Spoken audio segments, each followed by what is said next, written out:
बिस्मिल्लाहिर्रहमानिर्रहीम रब्बि इश्रह ली सदरी व यस्सिर ली अमरी वहलुल उक़दतम मिन लिसानी यफ़क़हू क़ौली। अस्सलाम वालेकुम और बहुत शुक्रिया आप लोग दोबारा आए वापस इस टॉपिक के ऊपर और बहुत इंपॉर्टेंट टॉपिक है। तो हमने जहां लास्ट टाइम छोड़ा था हम उससे ही आगे कंटिन्यू करेंगे। मैं थोड़ी सी एक रिवीजन आपको करवा देता हूं ताकि सब चीजें फ्रेश आपके माइंड में आ जाए।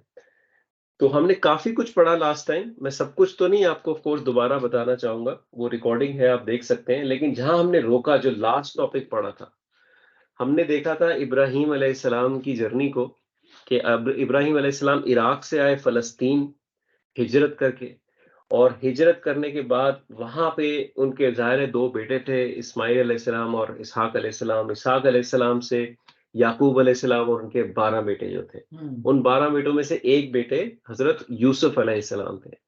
उनको कुएं में फेंका गया और उसको इनको एक ने खरीदा और इस तरह वो इजिप्ट पहुंच गए। हमने ये लास्ट टाइम देखा था, ठीक है।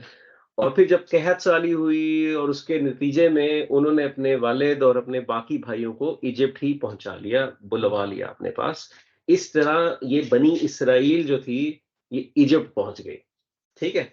अब इसके बाद काफी अरसे बाद हमने देखा फिरौन आया, फिरौन वाला सारा वाकया आया और फिरौन के घर के अंदर हजरत मूसा अलैहिस्सलाम को अल्लाह ताला ने परवरिश दिलवाई, सही है। फिर हजरत मूसा अलैहिस्सलाम की जो सारी कहानी है हम सबको पता है। हजरत मूसा अलैहिस्सलाम मिस्र छोड़ के बाहर निकल आए। ये सिनाई का इलाका कहलाता है जहाँ पे मूसा अलैहिस्सलाम आए और यहाँ पे इन्होंने अपनी कौम के साथ 40 साल गुजारे। ये उस जगह से निकल के आए जहाँ पे दो समंदर मिलते हैं। हमने वो मैप पे भी देखा था लास्ट टाइम कुछ, ठीक है। और इसके बाद इस कौम में से हजरत दाऊद अलैहिस्सलाम आए। हजरत दाऊद अलैहिस्सलाम ने किसको हराया? जालूत को हराया। जालूत को के ऊपर फतह हासिल करने के बाद हजरत दाऊद अलैहिस्सलाम ने जेरूसलम के अंदर अपनी सल्तनत कायम की, ठीक है। बादशाह थे हजरत दाऊद अलैहिस्सलाम और उनके बेटे कौन थे? सुलेमान अलैहिस्सलाम, ठीक है। यहां तक हमने देखा था अभी तक। अब सुलेमान अलैहिस्सलाम के बाद क्या हुआ ये हमने बहुत ब्रीफली टच किया था लास्ट टाइम के दो बेटे थे इनके जिनका आपस में झगड़ा हुआ था और वो दो दो सल्तनतें बन गई थी। एक बन गई थी इस्राएली सल्तनत और एक बन गई थी यहूदी सल्तनत। ये दो सल्तनतें बन गई थी। अब आप इमेजिन कीजिए ये दौर है, ठीक है, और ये दौर चल रहा है अभी। हजरत सुलेमान अलैहिस्सलाम का इंतकाल हो चुका है, ठीक है। अब हम इस पॉइंट से आगे बढ़ेंगे और हम देखते हैं कि आगे मजीद क्या हुआ। इसमें हमने एक और सवाल का जवाब भी मालूम करने की कोशिश की थी कि ये सब कुछ जानने के बाद कि हजरत इब्राहिम ने हिजरत की, फिर वहां से मिस्र हिजरत हुई, फिर मिस्र से वापस फलस्तीन में हिजरत हुई। सवाल ये बनता है क्या ये सारी कौम बनी इसराइल क्या फलस्तीनी थी हमेशा से ओरिजिनली तौर पे, या ये वहां मुहाजिर के तौर पे आए थे? अच्छा, तो हमें उससे पता ही चलता है कि बेसिकली ये हिजरत करके ही आए थे ये लोग, ठीक है। ये कहना कि जो यहूदी हैं वो वहां के नेटिव हैं यानी वहीं के पैदा हुए हुए हैं, ये गलत होगा क्योंकि वहां कनानियून होते थे पहले के लोग जो आबाद थे। यहां तक हमने रोकी थी कहानी लास्ट टाइम बहुत क्विकली। अब हजरत सुलेमान अलैहिस्सलाम की जर्नी से आगे बढ़ते हैं। अब इस टाइमलाइन को देखेंगे। ये एक तारीख का पस मंजर है जो कि हमें बड़ी अच्छी तरह से समझना है। यहाँ पे आपको नजर आ रहा है हजरत इब्राहिम अलैहिस्सलाम। सबसे पहले हजरत इब्राहिम अलैहिस्सलाम अल्लाह ताला की दावत और पनाह हासिल करने के लिए हिजरत उन्होंने की और वो वहां पे पहुंचे जहां पे एक अल कनानीयून कौम आबाद थी और वो ये लिखा है अल कनानीयून, ठीक है। पहले से बात थी। बहुत सारा वक्त गुजरा। हजरत इब्राहिम अलैहिस्सलाम के बच्चों में से एक हजरत दाऊद अलैहिस्सलाम आए, ठीक है। ये भी हमने देखा अभी पिछली उसमें। हजरत दाऊद अलैहिस्सलाम ने जालूत पे फतह हासिल की थी। वो बादशाह थे और उन्होंने बादशाह की। और हजरत दाऊद अलैहिस्सलाम के बेटे थे हजरत सुलेमान अलैहिस्सलाम। उसके बाद वो आए। ये हजरत सुलेमान अलैहिस्सलाम थे जिन्होंने सबसे पहले एक चीज बनाई जिसको आज आप हैकले सुलेमानी के तौर पे जानते हैं। नाम सुना होगा आप लोगों ने, हैकले सुलेमानी। अब हैकले सुलेमानी क्या है? हैकल सुलेमानी जिसको इंग्लिश में जो आज के यहूदी हैं ज्यूज हैं वो कहते हैं टेम्पल ऑफ सोलोमन, यानी सुलेमान अलैहिस्सलाम का टेम्पल। टेम्पल बेसिकली मंदिर को कहा जाता है, ठीक है। लेकिन ये हैकल सुलेमानी जिसको हम उर्दू में कहते हैं, ये बेसिकली क्या है? ये एक मस्जिद थी यानी मस्जिद उस तरह की मस्जिद नहीं जैसी कि आज आपको नजर आती है। जो मस्जिद का लफ्ज है उसको समझना जरूरी है। अरबी जुबान के अंदर मस्जिद का लफ्ज निकलता है लफ्ज सजदा से। सजदा का मतलब है सजदा करना।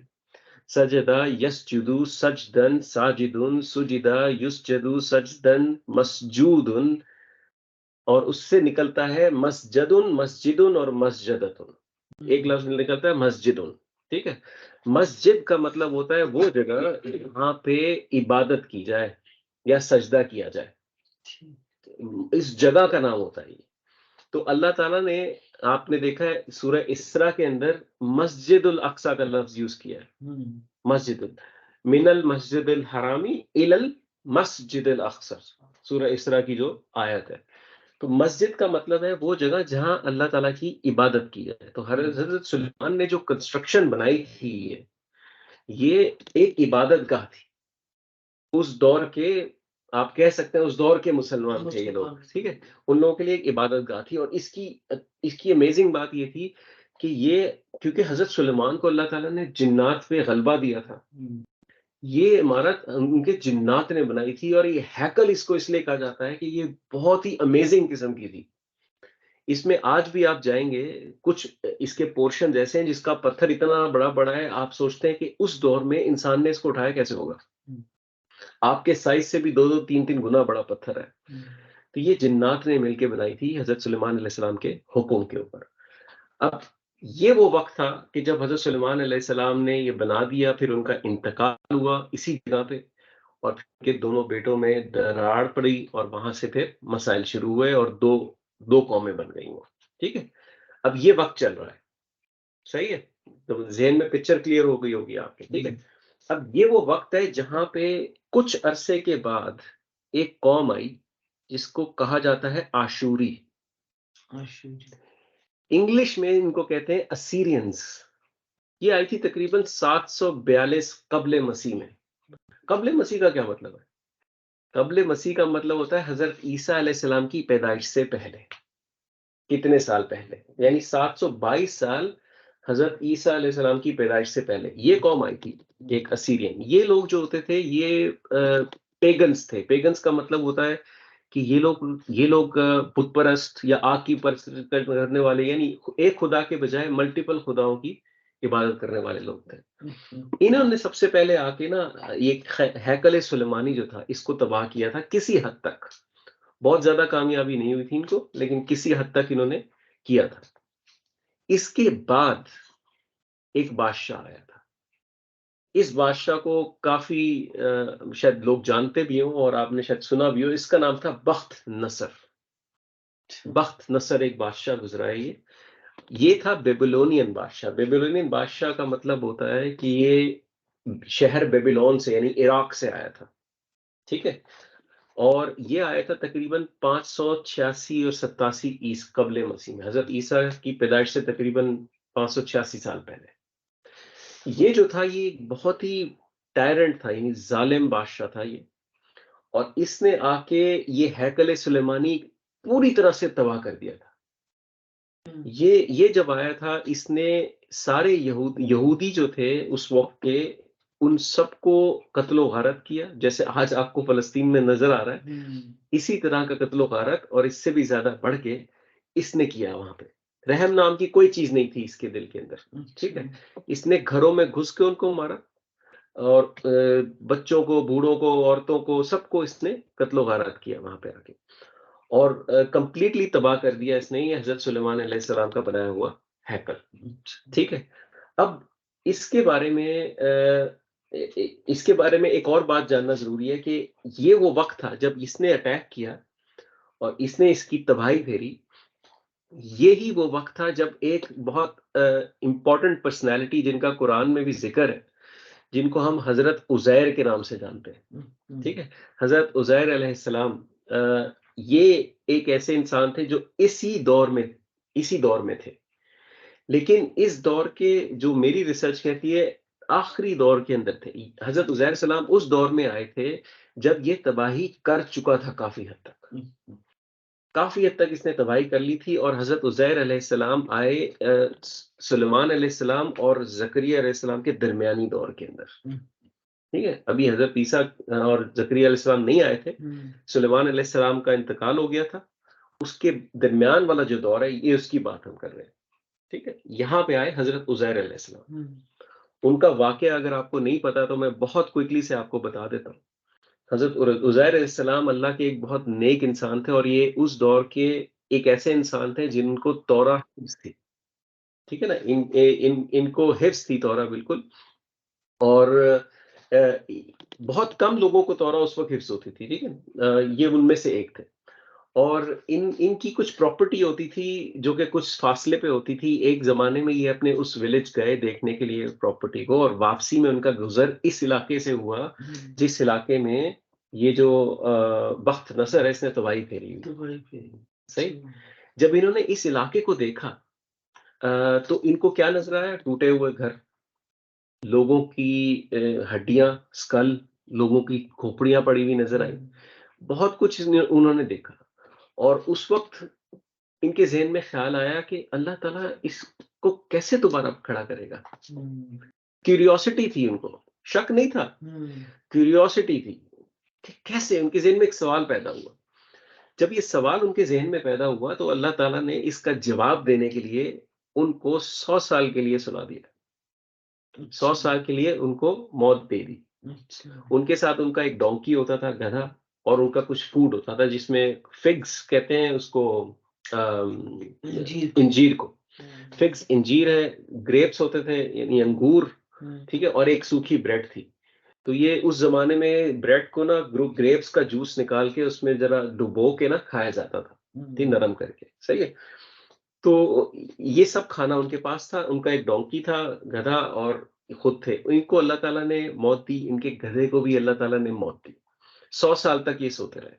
100 साल के बाद अल्लाह ताला ने इनको दोबारा रेज़ किया, हयात किया, और इनके सामने इनके गधे को दोबारा से ज़िंदा किया, और इनको दिखाया कि देखो तुम्हारा जो ये खाना है, ये अभी तक फ्रेश मौजूद है। इसका जवाब देने के लिए जो उनके ज़हन में सवाल आया था कि अल्लाह ताला इसको कैसे कैसे दोबारा से उठाएगा? ठीक है? ये इनकी स्टोरी है पूरी ना।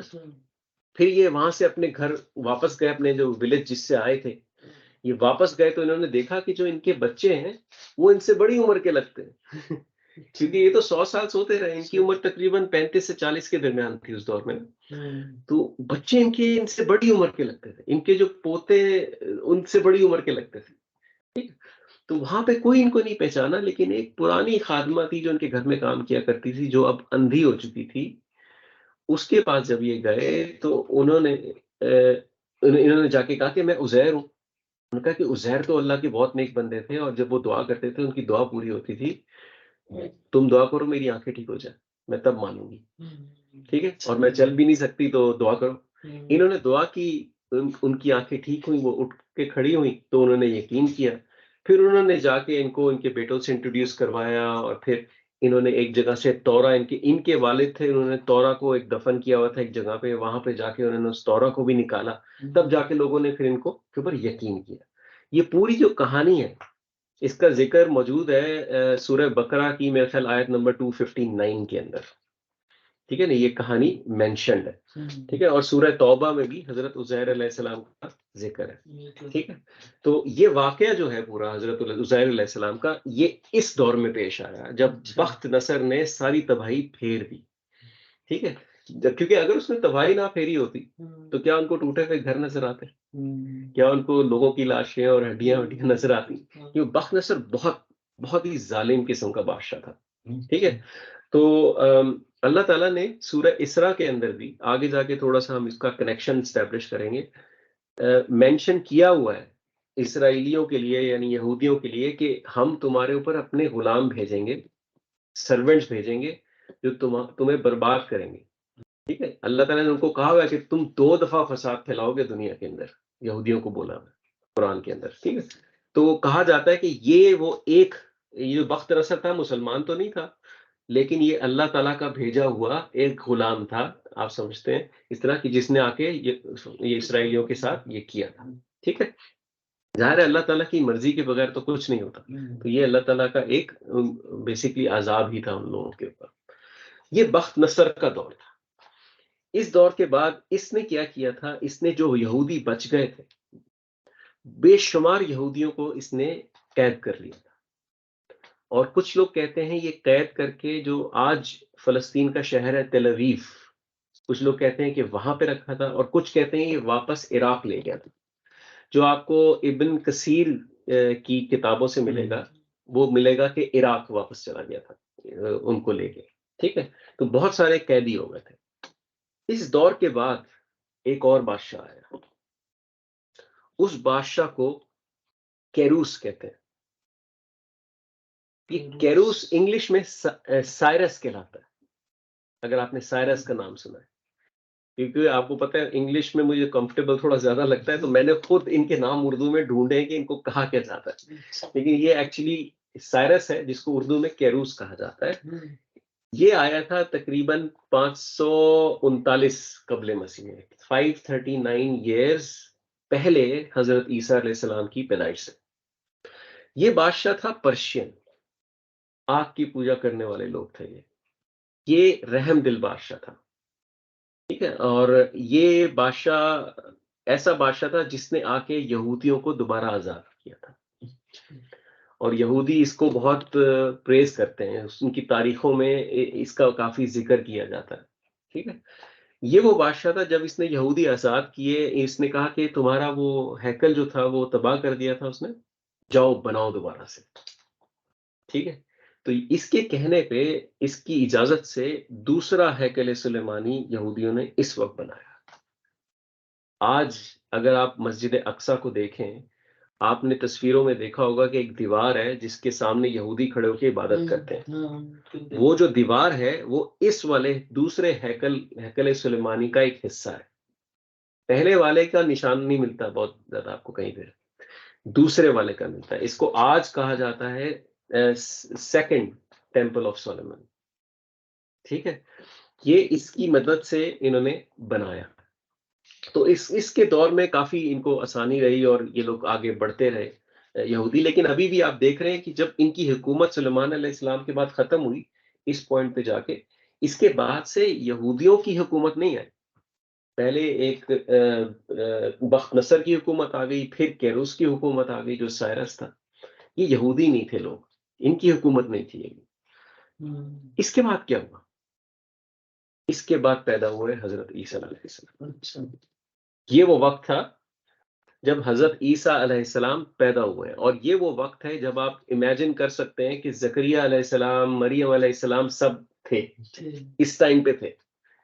तो ऐसा पॉसिबल है कि उन्होंने ये वाला दौर देखा है, क्योंकि ये जो दूसरा हैकल सुलेमानी है, इसी के अंदर हजरत जकरिया अलैहिस्सलाम का वो मदरसा था, वो इंस्टीट्यूट था जहाँ पे वो तालीम दिया करते थे। इसी के अंदर हजरत मरियम अलैहिस्सलाम का हुजरा था जहाँ पे वो फ्रूट्स आते थे जो उस सीजन के नहीं होते थे, और उसकी तस्वीरें इंशाल्लाह मैं आपको आगे आने वाले सेशंस में दिखाऊंगा। ठीक है, तो हजरत ईसा अलैहिस्सलाम की पैदाइश इस दौर में हुई। अब यहाँ पे ये समझना जरूरी है कि जो जो भी काम हजरत ईसा अलैहिस्सलाम की पैदाइश से पहले हुआ वो है कब्ले मसीह, यानी मसीह के आने से पहले। जो उनके आने के बाद हुआ वो है ईसवी। आज कौन सी ईस्वी चल रही है? 2023वीं ईस्वी है। इसका क्या मतलब है? इसका मतलब है हजरत ईसा अलैहिस्सलाम को पैदा हुए हुए 2023 साल गुजर चुके हैं। आज 2023वां साल है ना। ये इंग्लिश कैलेंडर यानी ग्रेगोरियन कैलेंडर कहते हैं, क्रिश्चियन कैलेंडर भी कहते हैं इसको। तो ये इनका बनाया हुआ है कि जब हजरत ईसा अलैहिस्सलाम पैदा हुए उससे आज तक कितने साल गुजर चुके हैं, ये आपको बताता है 2023। तो आज जब आप कहते हैं आज हम 2023 में हैं, आप बेसिकली ये कह रहे हैं कि हजरत ईसा अलैहिस्सलाम को पैदा हुए हुए 2023 बरस गुजर चुके हैं। सही है, तो ये हम ईसवी के दौर में हैं। आज हम सब ईसवी के दौर में हैं, कबले मसीह खत्म हो चुका जब। ठीक है, अच्छा, ये वो दौर था कि जब क्रिश्चियनिटी ने जन्म लेना शुरू किया। अभी तक सब बनी इसराइल थे। ठीक है, ये वो दौर था कि जब हजरत ईसा अलैहिस्सलाम को जब अल्लाह ताला ने रेस कर लिया, उठा लिया, तो वो कंफ्यूजन क्रिएट हुई, कॉन्फ्लिक्ट क्रिएट हुआ, और एक नया प्रिंसिपल आया कि जी क्रिश्चियंस हजरत एक शक पैदा हुआ, क्या उनको मार दिया गया या नहीं मारा गया। ठीक है, जो लोग ये बिलीव करने लगे कि हजरत ईसा अलैहिस्सलाम को मार दिया गया, खत्म कत्ल कर दिया गया, वो लोग कहने लगे कि वो हमारे गुनाहों की वजह से उन्होंने अपनी जान दे दी, जिनको आज आप क्रिश्चियंस कहते हैं। उनका बिलीफ ये होता है कि Jesus died for our sins. वो ये कहते हैं कि हमारे गुनाहों के लिए वो उन्होंने अपनी जान दे दी ताकि हम लोग माफ हो सके। ठीक है, ये वो दौर था। हजरत ईसा अलैहिस्सलाम की पैदाइश के तकरीबन 70 साल के बाद एक और बादशाह आया। ठीक है, अच्छा आप लोगों ने ना इधर देखना है, मेरी तरफ नहीं, उधर स्क्रीन पे आपको जरा नजर आएगा। ठीक, तो फिर एक और बादशाह है। इस बादशाह को तीतुस उर्दू में कहते हैं, लेकिन इंग्लिश में शायद आपको उसका नाम ज्यादा पता हो। इसको कहा जाता है टाइटस। अच्छा, हाँ टाइटस। अगर टाइटस का नाम आपने कभी सुना है, ये बादशाह रोमन बादशाह था, रोमन। ठीक है, रोम से। और ये लोग होते थे उस दौर में, तो ये आतिश परस्त वगैरह हुआ करते थे, लेकिन एक वक्त के बाद जाके ये हजरत ईसा अलैहिस्सलाम के साथ वो क्रिश्चियनिटी के मजहब में दाखिल हो चुके थे।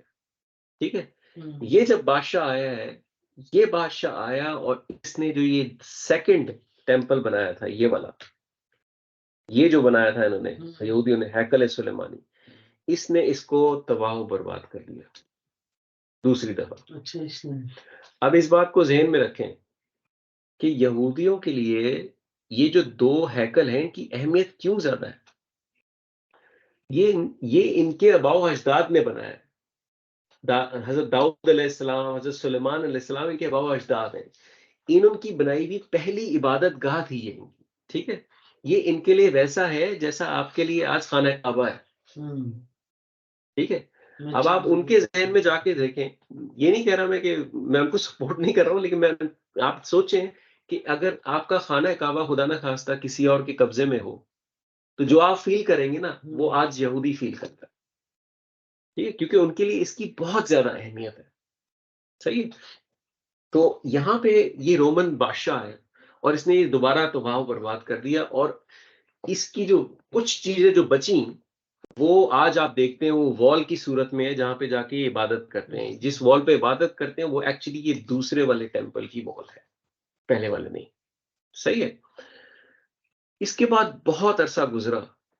इस बंदे ने, टाइटस जो आया, ये इसने जेरूसलम का ये जो इलाका था मस्जिद अक्सा वाला का, इसको कंप्लीटली तबाह करके एक गार्बेज डंप बना दिया था। आप समझ लें, यहाँ पे कचरा फेंका जाता था। ठीक है, इस जगह पे काफी अरसे तक। इसके काफी साल, कई सौ सालों के बाद किसने इस पे गलबा हासिल किया? हजरत उमर बिन खत्ताब। हजरत उमर बिन खत्ताब हुजूर सल्लल्लाहु अलैहि वसल्लम की वफात के तकरीबन 5 साल के बाद हजरत उमर बिन खत्ताब ने इस जगह के ऊपर मुसलमानों की हुकूमत कायम की थी। ठीक है, अब मुझे आप खुद बताएं, अब हुजूर सल्लल्लाहु अलैहि वसल्लम की पैदाइश के बाद ये आया, मुसलमानों के ऊपर कब्जा, मुसलमानों का कब्जा इस पे हुआ। और मस्जिद अक्सा जो आज जैसे आपको नजर आती है, वो हजरत उमर बिन खत्ताब ने कायम की। ये जो मैं आपको तस्वीर नीचे दिखा रहा हूँ, ये वाली गोल्डन रंग का डोम, ये मस्जिद अक्सा नहीं है, ये मस्जिद अक्सा का एक पार्ट है।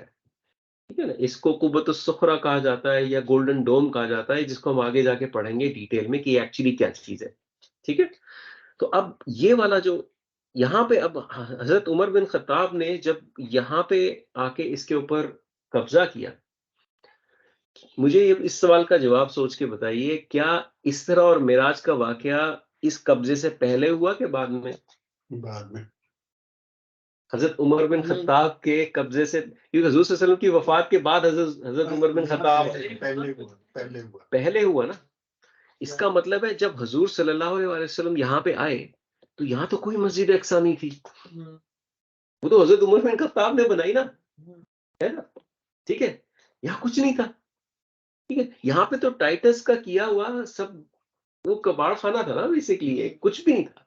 लेकिन जब हजूर सल्लल्लाहु अलैहि वसल्लम यहाँ पे आए, तो अल्लाह ताला ने उनको दिखाया था, वो सब उसको उनको इस तरह नजर आया था कि जैसे यहाँ एक मस्जिद कायम है। क्योंकि वो इसरा और मिराज का जब वाकया हुआ था, आप सीरत को पढ़ेंगे डिटेल में, और इसरा और मिराज का वाकया इंशाल्लाह जब पढ़ें, तो उसमें ये सारी बातें मेंशन होंगी। यानी बना हुआ नहीं था। जी, उस वक्त ये मस्जिद अक्सा नहीं थी जो कि आप समझ रहे हैं, ये बैतुल मक़दस जरूर था। यानी बैतुल मक़दस का मतलब मुकद्दस जगह, ऐसा घर जो मुकद्दस हो, लेकिन उसको डिस्ट्रॉय कर दिया गया था। पहला बैतुल मक़दस, पहला जो मस्जिद अक्सा थी, आप समझ लें वो हैकल सुलेमानी नंबर 1 था। दूसरी मस्जिद अक्सा आप समझ लें हैकल सुलेमानी नंबर 2 थी, और तीसरी मस्जिद अक्सा जो है वो हजरत उमर बिन खत्ताब ने बनाई। आप इसको इस तरह समझ लीजिए। कुछ अहादीस में हमें यह भी पता चलता है, सही हदीस में, कि हुज़ूर सल्लल्लाहु अलैहि वसल्लम ने बताया कि पहली मस्जिद खाना काबा थी और दूसरी मस्जिद मस्जिद अक्सा थी। ठीक है, दुनिया के अंदर। सही है, उसकी वजह यही है क्योंकि हजरत सुलेमान अलैहिस्सलाम ने इसको बनाया पहले। ठीक है, तो अब इस वक्त हुज़ूर सल्लल्लाहु अलैहि वसल्लम का इसरा और मिराज का वाकया इस दौर में हुआ है, जस्ट ताकि आप अपने ज़हन में ना एक पिक्चर बना सकें कि टाइटस का दौर खत्म हुआ है और हजरत उमर बिन खत्ताब का दौर स्टार्ट हुआ है, और इनके दरमियान का जो वक्त है यहाँ पे इसरा और मिराज का वाकया हुआ है। सही, आगे बढ़ते हैं। अब इस वाकये के बाद मुसलमानों ने तकरीबन 462 साल तक जेरूसलम के ऊपर हुकूमत की। ठीक है, और ये जो दौर है हजरत उमर रजी अल्लाह ताला अन्हो के बाद बहुत सारे दौर आए, बहुत सारी खिलाफतें आई जो मैंने यहाँ लिखी हैं। राशिदीन खिलाफत, उमैया, बासिया, फातिमी, बहुत सारी खिलाफतें गुजरी। इन सबको मिला मुलू के आप देखेंगे तो तकरीबन 462 ईयर्स मुसलमानों ने हुकूमत की इस जगह के ऊपर। ठीक है, और इसके बाद फिर एक मसला क्रिएट हो गया। वो मसला क्या था? वो मसला ये था कि एक कौम कहलाती है जिसको आज आप जानते हैं क्रिश्चियन क्रूसेडर्स के नाम से। इसको आप कई कई दफा इसको पहली सलीबी जंग भी कहा जाता है। ये क्रिश्चियंस थे और इन्होंने आके बहुत शदीद अटैक किया और इस जगह को हासिल कर लिया।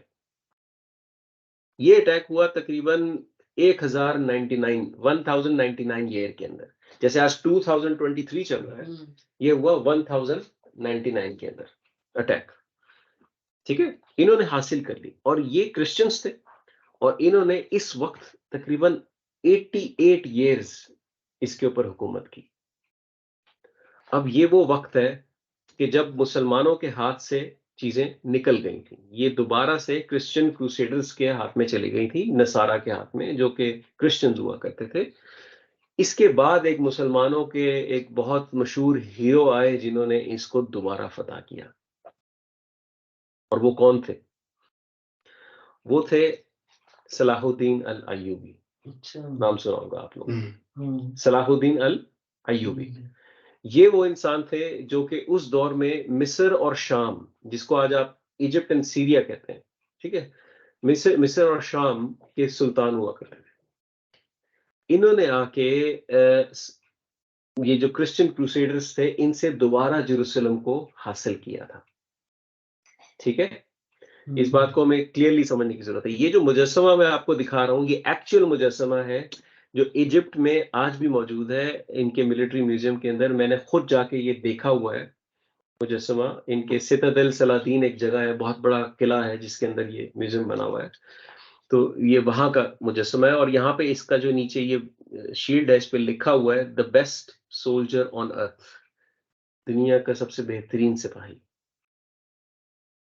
ठीक है, ये लिखा हुआ है, ये सुल्तान सलाहुद्दीन अल अय्यूबी। अब इसके, अब ये जब आए हैं, अब आप इसका अंदाजा लगाएं, ये जो इन्होंने कैप्चर किया ये किया 1099 के अंदर, और सुल्तान सलाहुद्दीन अय्यूबी ने इसको फतह किया 1187 के अंदर। तो ये तकरीबन तकरीबन 100 साल से ज्यादा का अरसा, 100 साल से ज्यादा का अरसा। तो इसका क्या मतलब है? क्या ये 100 साल के थे जब इन्होंने कब्जा किया आके? नहीं, जब क्रिश्चियन क्रूसेडर्स ने अटैक किया सुल्तान सलाहुद्दीन अय्यूबी पैदा भी नहीं हुए थे, उस वक्त ये पैदा भी नहीं हुए थे। तो अब सवाल ये पैदा होता है कि ये जो दरमियानी वक्त है सारा, यहां पे ऐसा क्या हुआ कि सुल्तान सलाहुद्दीन अय्यूबी के लिए सारा स्टेज सेट हुआ, जिसके बाद जाके उन्होंने ये फतह हासिल की। ठीक है, और ये पार्ट समझना बहुत जरूरी है क्योंकि मेरा ख्याल ये है और जो मैंने कुछ लोगों को सुना भी है कि आज जो फ़लस्तीन का इश्यू है, हम इसी तरह के वक़्त से दोबारा गुज़र रहे हैं। अच्छा। इसी तरह की सिचुएशन से दोबारा गुज़र रहे हैं, ठीक है?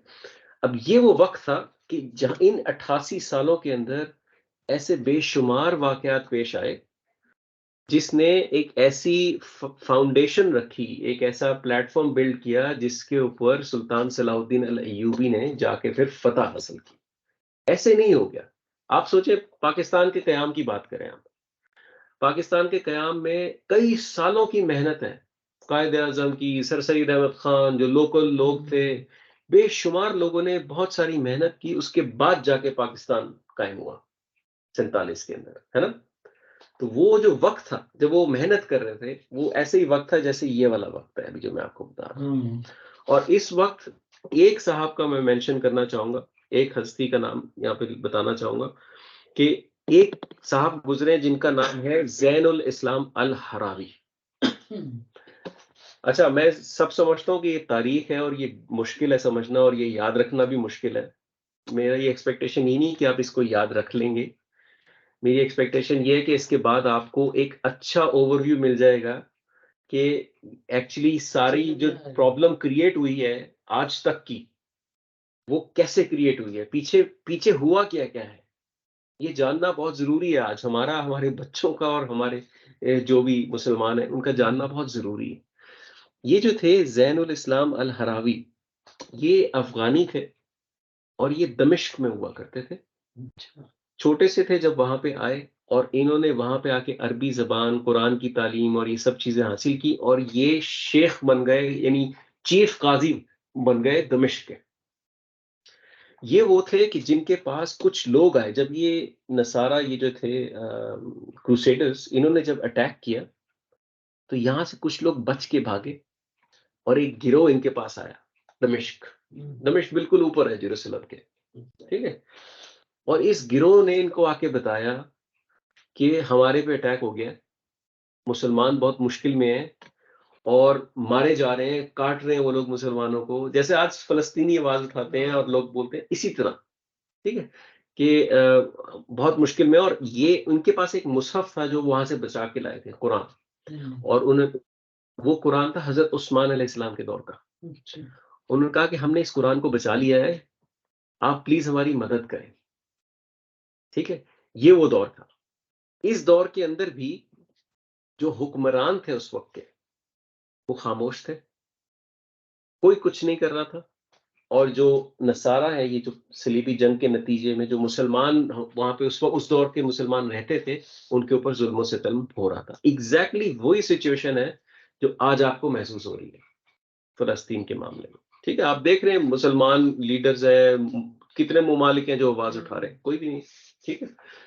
ये सारी वही सिचुएशन है। इस दौर में ये जो साहब थे ज़ैनुल इस्लाम अल हरावी, इन्होंने सफ़र किया इराक की तरफ, मुसलमानों के खलीफा वहाँ पे हुआ करते थे और वहाँ पे जाके इन्होंने जुमे के खुतबे के अंदर लोगों को बताया कि हमारा रोल क्या है, हमें आवाज़ उठानी चाहिए।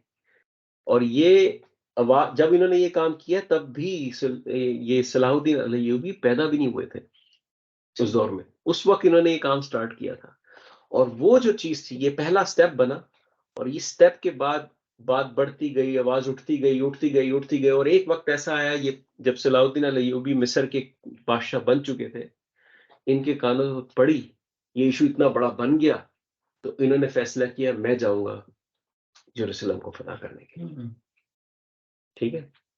ये वो वक़्त था। अगर आप में से कोई भी इंटरेस्टेड है इस पर्टिकुलर टॉपिक के ऊपर कि इन इन साहब का क्या रोल था, तो एक बहुत मशहूर शेख हैं शेख यासिर कादी, इनकी एक वीडियो है the wave that freed Al Aqsa. English में है ये, उर्दू में नहीं है, सॉरी ये इंग्लिश में है।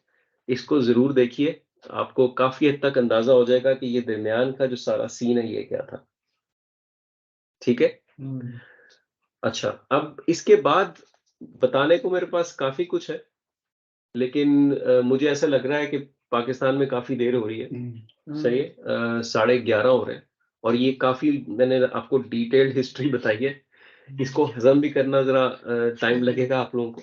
तो बाद सही है? में सुन लेंगे ना। हाँ जी, तो इसमें बहुत सारे नाम है और बहुत सारी चीजें, लेकिन आप लोगों को जो याद रखने की कोशिश करने की जरूरत है कि हजरत सुलेमान अलैहिस्सलाम के दौर के बाद बख्त नसर ने आके एक तबाही फेरी।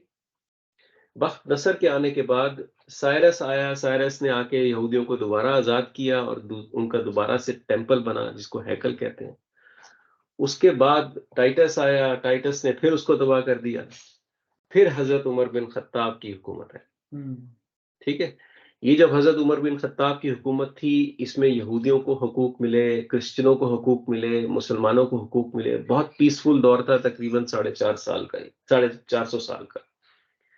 ठीक है, अगर इस पॉइंट से मैं आगे बढ़ूंगा ना, अब सलाउद्दीन अल अय्यूबी वाले पॉइंट से आगे बढ़ूंगा, तो आप लोगों को नींद आ जाएगी, क्योंकि आगे आने वाली जो तारीख है वो थोड़ी सी और कॉम्प्लेक्स है।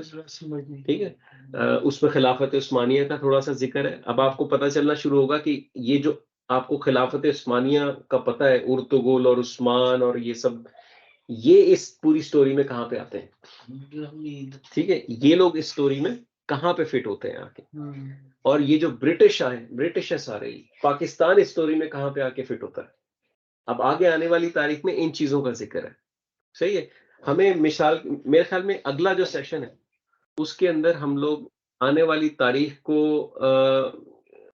इस आने वाली तारीख को हम लोग मजीद देख लेंगे, और उसके बाद हम लोग मजीद डाइव करेंगे कि यहूदियों को और समझेंगे एक्चुअली उनके जहन कैसे काम करते हैं और क्या है। मुझे एक रिक्वेस्ट मिली है कि 15 मिनट और चलाएं। अच्छा, तो 15 मिनट चला लें और चला लो, हमें तो कोई इतराज नहीं। चलें, ठीक है, 15 मिनट और चला लेते हैं। ठीक है जी, चलें फिर आगे बढ़ जाते हैं। सही, सुल्तान सलाउद्दीन अल अय्यूबी ने हुकूमत कायम कर ली। सही है, वो सिनेरियो ये वाला है जो अब आपको नजर आ रहा है। अब ये वाला जो काम, क्रूसेडर्स आए, इन्होंने तबाही फेरी, फिर सुल्तान सलाउद्दीन अल अय्यूबी आए और इन्होंने हुकूमत कायम की।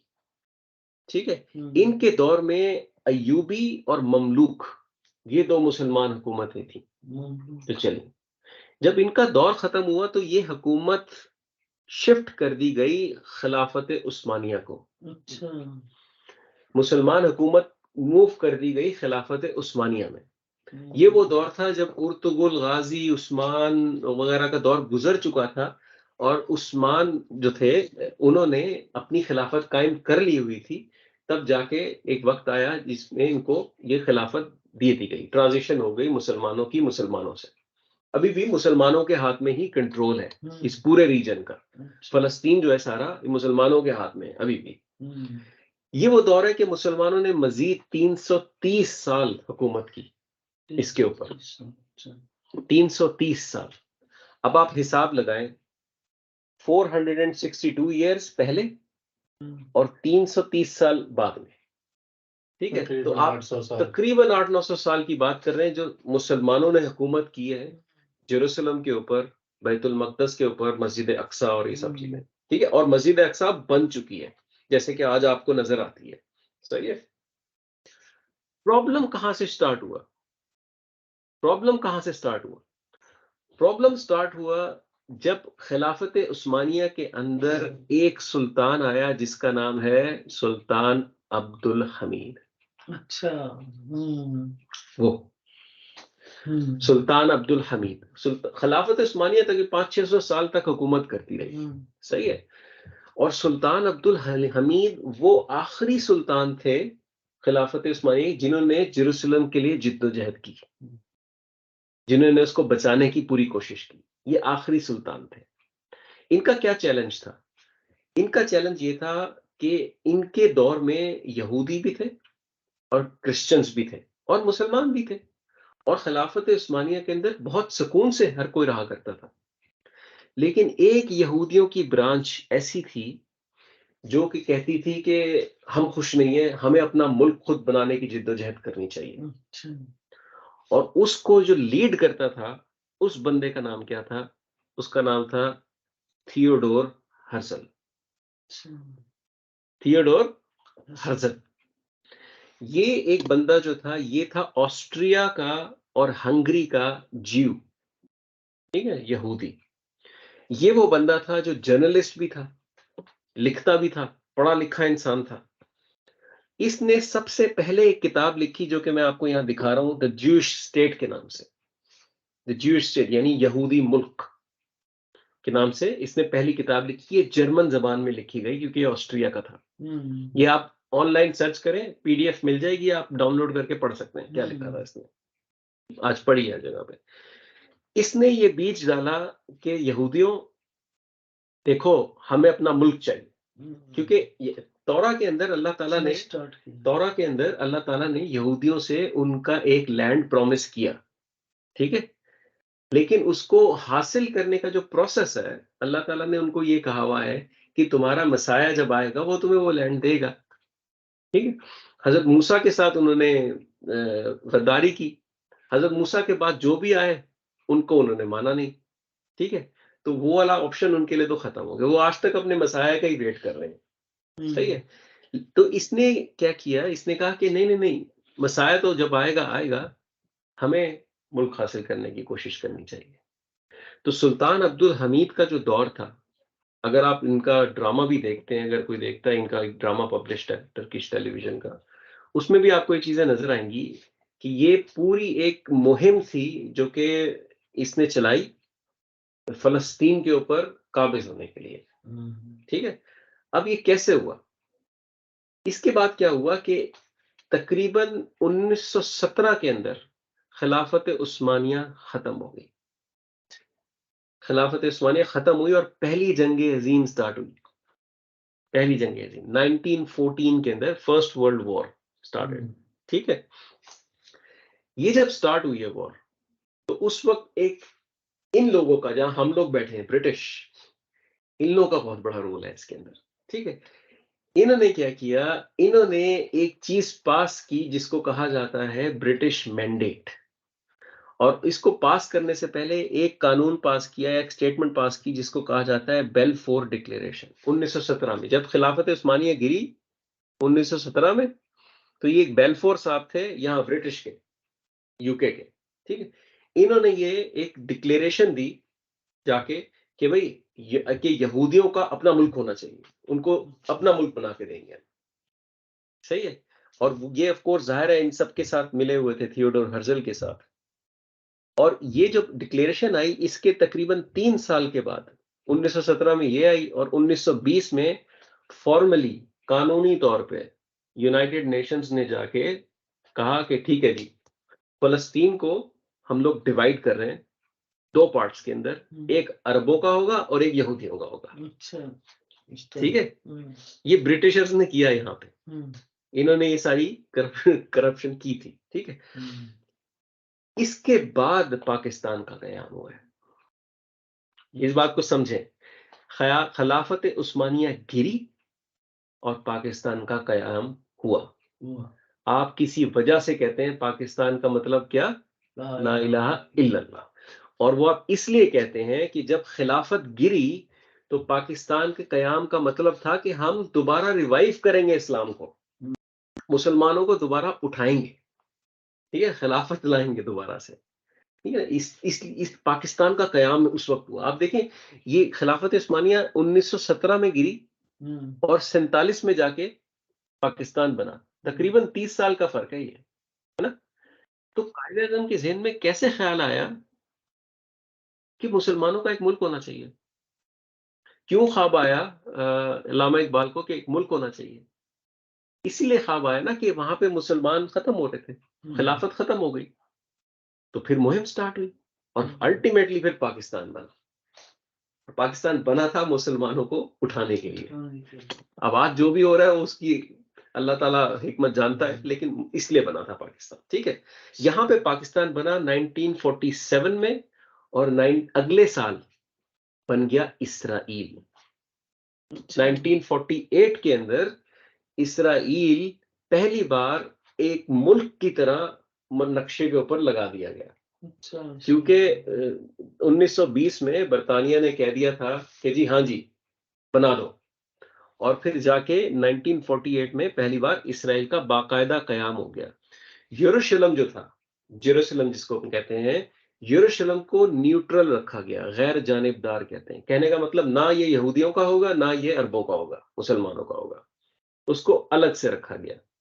लेकिन एक बहुत बड़ा हिस्सा, 55% हिस्सा फलस्तीन का बगैर फलस्तीनियों के पूछे हुए यूनाइटेड नेशंस ने ब्रिटिशर्स के कहने के ऊपर यहूदियों के हवाले कर दिया।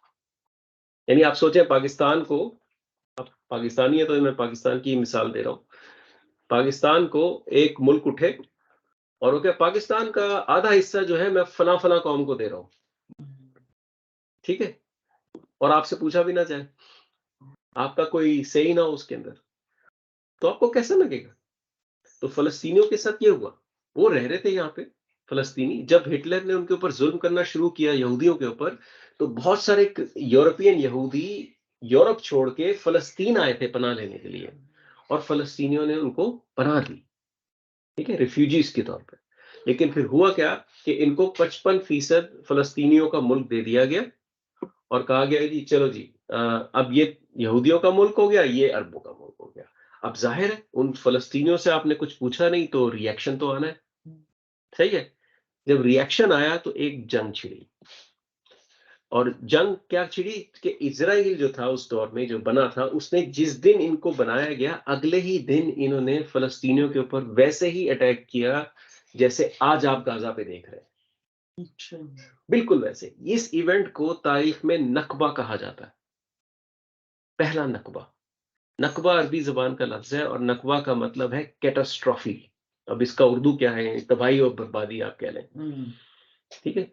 1948 के अंदर इसराइल के बनने के फौरन बाद इन्होंने जाके फलस्तीनियों को कत्लो गारत करना शुरू कर दिया, और तकरीबन मिलियंस फलस्तीनी जो थे वो अपना मुल्क छोड़ के बाहर हिजरत करने लगे। आज पूरी दुनिया में अगर आपको कोई फलस्तीनी नजर आता है ना कहीं बैठा हुआ फलस्तीन के बाहर, वो इस नकबा का नतीजा है कि वो उसके जो आबाओ अजदाद है बेसिकली उन्होंने हिजरत की फलस्तीन से। हम कोई अमेरिका चला गया, कोई जर्मनी आ गया, कोई यूके आ गया, कोई कहीं चला गया, और अब उनकी जनरेशन यहाँ पे पल रही है, बढ़ रही है, क्योंकि उनको भागना पड़ा अपने मुल्क को छोड़ के। ये पहली चीज इसराइल ने की जैसे ही ये बने। दूसरी चीज, इसके बाद एक जंग स्टार्ट हुई। ये जंग थी जॉर्डन और इजिप्ट इनके साथ। जाहिर है मुसलमानों का लैंड ले लिया उन्होंने, तो ये जंग छिड़नी थी। 1949 से 1949 तक ये जंग चली, 48 से 49 तक ये जंग चली। और इस जंग के अंदर मुसलमानों ने भी कामयाबी हासिल की, यहूदियों ने भी, लेकिन यहूदियों ने ज्यादा कामयाबी हासिल की। इस जंग का रिजल्ट क्या निकला कि जो आज जिसको आप वेस्ट बैंक कहते हैं वो, और गाजा जिसको आज आप कहते हैं, ये दो इलाके जो थे ये जॉर्डन के कब्जे में चले गए, ठीक है।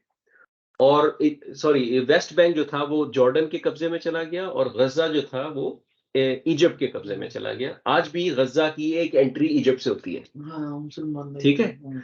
और बाकी का जो पूरा फलस्तीन था वो इसराइलियों के कब्जे में चला गया। इसराइलियों ने अपना तकरीबन 55% से कब्जा बढ़ा के 60 से 77% तक कर लिया इस जंग के नतीजे के अंदर।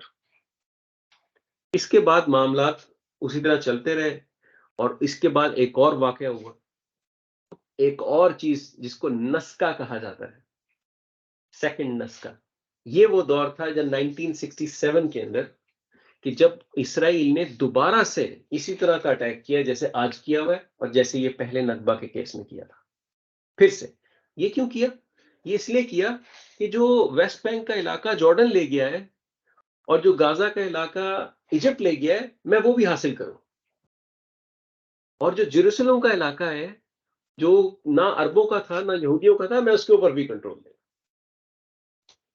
इसमें बेशुमार लोगों को कत्लो गारत किया गया, तकरीबन 2.5 लाख के करीब लोग मारे गए, बेशुमार फलस्तीनी मारे गए।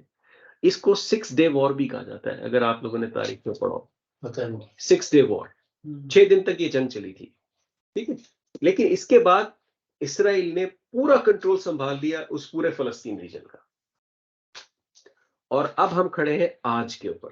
ये है आज, इस दौर से लेके 1967 से लेके आज तक सारा का सारा कंट्रोल किसके पास है? इसराइल के पास है। ठीक है? अब यहां ये है आज तक की कहानी। अब आज से आगे क्या होना है, इंशाल्लाह उसको हम डिस्कस करेंगे आने वाले क्लासेस के अंदर। लेकिन इसके बाद आपको समझ आ जाना चाहिए कि ये जो तारीख है ना, ये तारीख हजरत इब्राहीम अलैहिस्सलाम से स्टार्ट हुई है और वहां से स्टार्ट हो के मुसलमानों का रूल, फिर बख्त नसर, फिर पता नहीं क्या क्या, और अब जाके ये जो हम आज देख रहे हैं ये उस पूरी तारीख का रिजल्ट है, आउटकम है। ये वो जगह है जेरूसलम और फलस्तीन जो हजरत इब्राहीम अलैहिस्सलाम के दौर से इन स्टेट ऑफ वॉर रही है, जंग जंग की सिचुएशन में रही है हमेशा से। ठीक है, तो हम आज यहां खड़े हैं और आज सिचुएशन ये है कि जेरूसलम और पूरे फलस्तीन का कंट्रोल इसराइल के पास है। ठीक है, फलस्तीन का नाम मैप पे भी हमें नजर नहीं आता। ठीक है, और इंशाल्लाह जब हम आगे आने वाली क्लासेस में मजीद स्टडी करेंगे तो हम ये देखेंगे कि एक्चुअली ये यहूदीज जो होते हैं इनकी किस्में क्या होती हैं और किस यहूदी का कैसा माइंडसेट है, वो चाहता क्या है, ये भी देखेंगे हम। और इंशाल्लाह आहिस्ता आहिस्ता आगे बढ़ेंगे। थोड़ा सा हम इसको कुरान से भी मैप करेंगे कि हमें अभी ऐसा लगता है कि बड़ा डिसअपॉइंटिंग सा हो गया है सब कुछ मामला। सब कुछ हमारे हाथ से निकलता चला जा रहा है, काफी लंबी हिस्ट्री है। ठीक है, सब कुछ हमारे हाथ से निकलता चला जा रहा है। लेकिन लेकिन जैसे पहले सुल्तान सलाहुद्दीन अल अय्यूबी आए थे और फतह हासिल हुई थी, इस तरह यहां भी एक फतह है। जैसे मुसलमान जब हुजूर सल्लल्लाहु अलैहि वसल्लम की क़यादत में हज करने गए और मक्का वालों ने उनको रोक दिया, उनका हम नहीं इजाजत देंगे तुम्हें, और वहां पे सुलह हुदैबिया हुआ। सुलह हुदैबिया की जो टर्म्स थी वो अगेंस्ट थी मुसलमानों के। उस वक्त का मुसलमान सोचने लगा कि ये तो गलत हो गया हमारे साथ। अल्लाह ताला ने उस वक्त क्या सूरत नाजिल की, इन्ना फतहना लका फतहम मुबीना, सूरह फतह, हमने तुम्हें क्लियर फतह अता कर दी है। उस वक्त के मुसलमान को समझ नहीं आया कैसे क्लियर फतह हो गई, ना हम हज कर सके, सुलह हुदैबिया हम लोगों ने किया वो भी हमारे अगेंस्ट है, फतह कैसे है। उस वक्त के मुसलमान को नहीं समझ आया ये बात। ठीक है, 2 साल बाद समझ आया। जब 2 साल बाद वॉकिंग विक्ट्री फतेह मक्का की सूरत में हुई, उस वाक़े के 2 साल बाद मुसलमानों ने सिर्फ मक्का में वॉक की और फतह कर लिया। तो अल्लाह ताला की जो हिकमत है इन सारी चीजों के अंदर, वो आप और मेरे जैसे जहन नहीं समझ सकते। ठीक है, लेकिन कुछ ऐसे ऑफ कोर्स ऐसी चीजें हमें कुरान से पता चलती हैं जो इंशाल्लाह आने वाले दिनों में हम करेंगे और मजीद इस चीज को पढ़ेंगे तो हमें चीजें क्लियर होंगी कि आगे क्या पॉजिटिव क्या है मामला। सही है, खैर मैं अब यहाँ पे बंद करता हूँ इंशाल्लाह। तारीख यहाँ पे मैंने खत्म कर दी है। सही है, अब हम आज पे पहुंच चुके हैं। नेक्स्ट क्लासेस में तारीख नहीं होगी। सही है, तारीख के बाद की बातें करेंगे हम लोग। और इंशाल्लाह कुछ क्लासेस के बाद मैं आपको मस्जिद अक्सा लेके जाऊंगा और वहां पे हम तस्वीरों के साथ और सब चीजें करेंगे। इसके बाद डिस्कशन इंशाल्लाह ज्यादा आसान होगी और आपके लिए हजम करना भी आसान होगा। अगर आपको ये मुश्किल लगा है आज तो माजरत, इसको दोबारा देखिएगा, लेकिन ये बहुत जरूरी है आगे की चीज करने के लिए। ठीक है, तो इंशाल्लाह मैं अभी यहाँ पे इसको रोक रहा हूँ और मैं इंशाल्लाह सबको फिर अगर किसी का कोई क्वेश्चन है तो आप मुझसे कर सकते हैं। फलस्तीन का कंट्रोल इसराइल के पास है। ठीक है, फलस्तीन का नाम मैप पे भी हमें नजर नहीं आता। ठीक है, और इंशाल्लाह जब हम आगे आने वाली क्लासेस में मजीद स्टडी करेंगे तो हम ये देखेंगे कि एक्चुअली ये यहूदीज जो होते हैं इनकी किस्में क्या होती हैं और किस यहूदी का कैसा माइंडसेट है, वो चाहता क्या है, ये भी देखेंगे हम। और इंशाल्लाह आहिस्ता आहिस्ता आगे बढ़ेंगे। थोड़ा सा हम इसको कुरान से भी मैप करेंगे कि हमें अभी ऐसा लगता है कि बड़ा डिसअपॉइंटिंग सा हो गया है सब कुछ मामला। सब कुछ हमारे हाथ से निकलता चला जा रहा है, काफी लंबी हिस्ट्री है। ठीक है, सब कुछ हमारे हाथ से निकलता चला जा रहा है। लेकिन जैसे पहले सुल्तान सलाहुद्दीन अल अय्यूबी आए थे और फतह हासिल हुई थी, इस तरह यहां भी एक फतह है। जैसे मुसलमान जब हुजूर सल्लल्लाहु अलैहि वसल्लम की क़यादत में हज करने गए और मक्का वालों ने उनको रोक दिया, उनका हम नहीं इजाजत देंगे तुम्हें, और वहां पे सुलह हुदैबिया हुआ। सुलह हुदैबिया की जो टर्म्स थी वो अगेंस्ट थी मुसलमानों के। उस वक्त का मुसलमान सोचने लगा कि ये तो गलत हो गया है हमारे साथ। अल्लाह ताला ने उस वक्त क्या सूरत नाजिल की, इन्ना फतहना लका फतहम मुबीना, सूरह फतह, हमने तुम्हें क्लियर फतह अता कर दी है। उस वक्त के मुसलमान को समझ नहीं आया कैसे क्लियर फतह हो गई, ना हम हज कर सके, सुलह हुदैबिया हम लोगों ने किया, वो भी हमारे अगेंस्ट है, फतह कैसे है? उस वक्त के मुसलमान को नहीं समझ आया ये बात। ठीक है, 2 साल बाद समझ आया, जब 2 साल बाद वॉकिंग विक्ट्री फतेह मक्का की सूरत में हुई। उस वाक़े के 2 साल बाद मुसलमानों ने सिर्फ मक्का में वॉक की और फतह कर लिया। तो अल्लाह ताला के जो हिकमत है इन सारी चीजों के अंदर, वो आप और मेरे जैसे जहन नहीं समझ सकते। ठीक है, लेकिन कुछ ऐसे ऑफ कोर्स ऐसी चीजें हमें कुरान से पता चलती हैं जो इंशाल्लाह आने वाले दिनों में हम करेंगे और मजीद इस चीज को पढ़ेंगे, तो हमें चीजें क्लियर होंगी कि आगे क्या पॉजिटिव क्या है मामला। सही है। खैर, मैं अब यहाँ पे बंद करता हूँ इंशाल्लाह। तारीख यहाँ पे मैंने खत्म कर दी है। सही है, अब हम आज पे पहुंच चुके हैं। नेक्स्ट क्लासेस में तारीख नहीं होगी। सही है, तारीख के बाद की बातें करेंगे हम लोग। और इंशाल्लाह कुछ क्लासेस के बाद मैं आपको मस्जिद अक्सा लेके जाऊंगा और वहां पे हम तस्वीरों के साथ और सब चीजें करेंगे। इसके बाद डिस्कशन इंशाल्लाह ज्यादा आसान होगी और आपके लिए हजम करना भी आसान होगा। अगर आपको ये मुश्किल लगा है आज तो माजरत, इसको दोबारा देखिएगा, लेकिन ये बहुत जरूरी है आगे की चीज करने के लिए। ठीक है, फिर अगर किसी का कोई क्वेश्चन है तो आप मुझसे कर सकते हैं। आप चाहे